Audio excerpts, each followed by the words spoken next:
in my mastermind, and we really hadn't done it but a couple of times. But basically, someone volunteers, hey, I want to be on the help seat today, and then you can ask anybody in this group a question. This is my question, and this is a legitimate concern. I'm summarizing how I was the worst JV coach in America. On us a lot, but you got an 8-page email, worst JV coach in America, and you said, I agree. And so I think your question might be, how do we all coach our JVs here to make sure they get plenty of time? No doubt about it. I just want to know suggestions on how you coach up your JV kids, because what we're doing is not good enough. What we do, at Division III, we have a JV program. So I actually named a assistant coach, a JV head coach who's full-time. And now we actually, instead of having the varsity practices and then they kind of get whatever, we make an appoint to have a JV practice. So those guys actually have practice. I was not doing that before. I was just like, say, just run what the varsity was running, and we weren't doing very well. So I wanted to invest in having a coach, since he is the JV head coach. He monitors everything, special teams, offense, defense, and all that stuff. And then we also make it a point to practice JV, which I was not doing. I was like focusing on the varsity and say, well, JV gets whatever else. So now I'm like, look, we're going to have JV practices after we're done with the varsity, or maybe a Monday on a day off, we're going to have a JV practice. Those guys are actually getting reps and getting coached by everybody else. So you found a way for the JV to practice separate after practice or on a Monday, but you found a way for them to have the field basically by themselves. You have one coach it's his baby, but all your coaches help coach them. Yes, sir.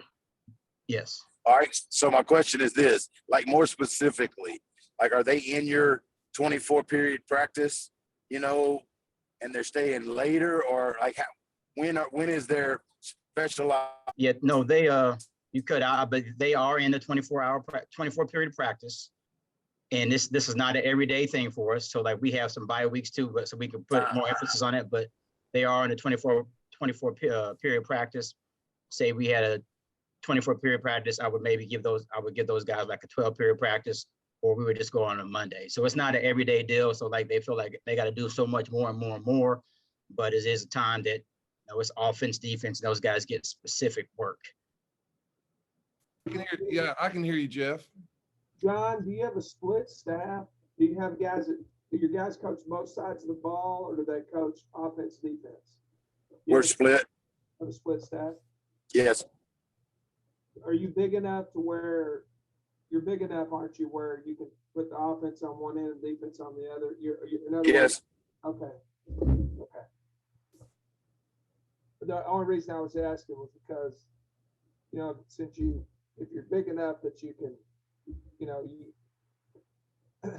you don't have extra coaches, in other words, that could take the JV here part. Well, like we've got 12 coaches now. 2 of those have to coach, 9th grade football. 3 of those coach 9th grade football. So I think there's 13 of us total. So there are 10 high school. But what I run into is, we spend so much time with the ones. The 2s are always running the opponent's offense.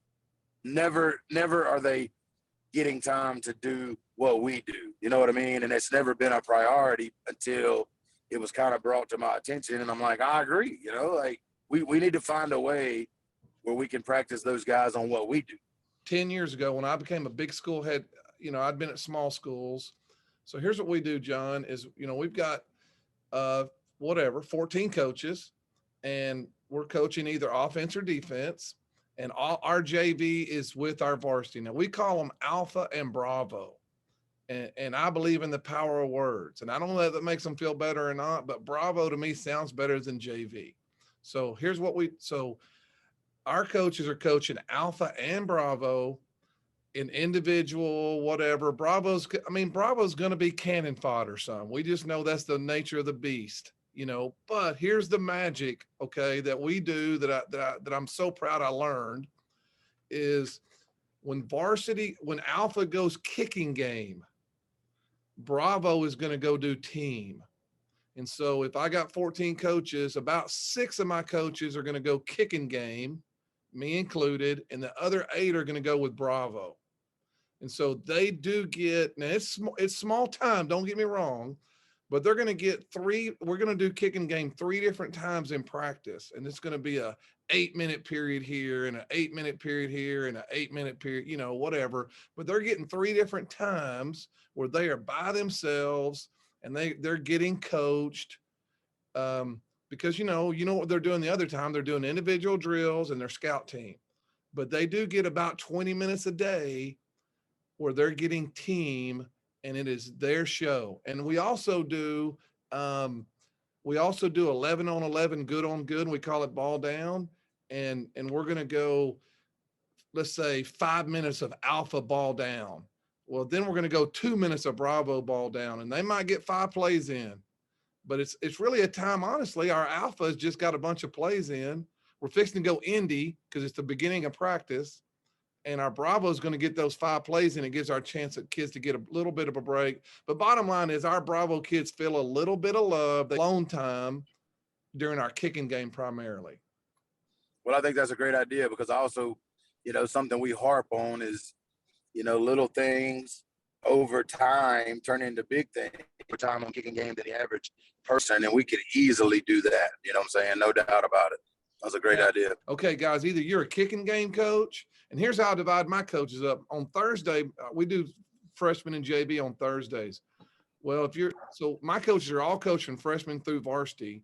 So if on Thursday, if they're going with the freshmen, they're probably a kicking game coach because the freshmen aren't out there then. So if you're going with the JV on Thursday, you're with the JV Bravo. You're with the Bravo during their team time. Perry, we do that here in Oregon as well. We play our JV games on Mondays. And what we've done in the past is we've brought them in on Sunday nights to do our varsity guys to do a lot of our install stuff.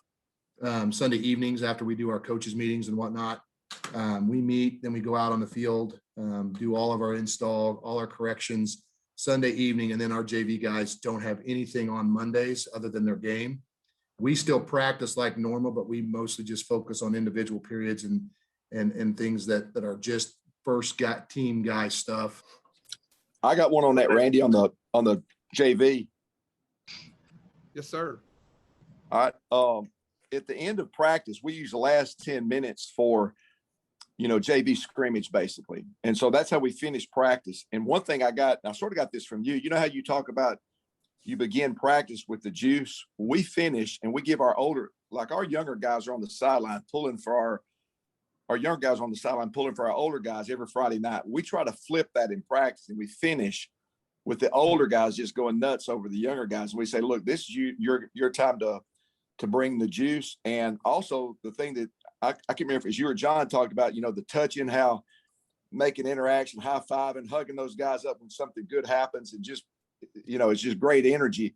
And that way they feel like they just feel more important. I think that's a big thing too. Good answer, Chris. And that's we'll go a little further on that Friday morning. Okay. All right. I just want to get better at that. Like I do, man. Like I suck at it. I want to fix that. Like I don't want that. I don't want that criticism this year. I want it to be something different. And we all know this, right? Football isn't. I've told this story before, y'all, but I graduated with 33 people in a little country town in Texas. And we had a boy move in when I was about a junior from Dallas, and he was pretty big and he didn't play football. And we thought there was something wrong with him. Like we really like, and this story gets really funny. I wasn't sure what, and about 2 months later, he stole my girlfriend. And I thought, well, I guess he's a normal guy after all, and so they're married, by the way, to this day. But anyway, those days are over. And if we're not making sure our JV feels like they're loved, we'll lose them. So there's a lot of good stuff here. Y'all, here's Dr. Gilbert. I put this in the WhatsApp, but Dr. Gilbert, he emailed this to me the other day. We're talking about something else, but he's talking about a mastermind. If I've got a penny and Meddar's got a penny and we trade pennies, we both just have a penny. But if I got an idea and Meddar's got an idea and we both got 2 ideas. I mean, how great is this?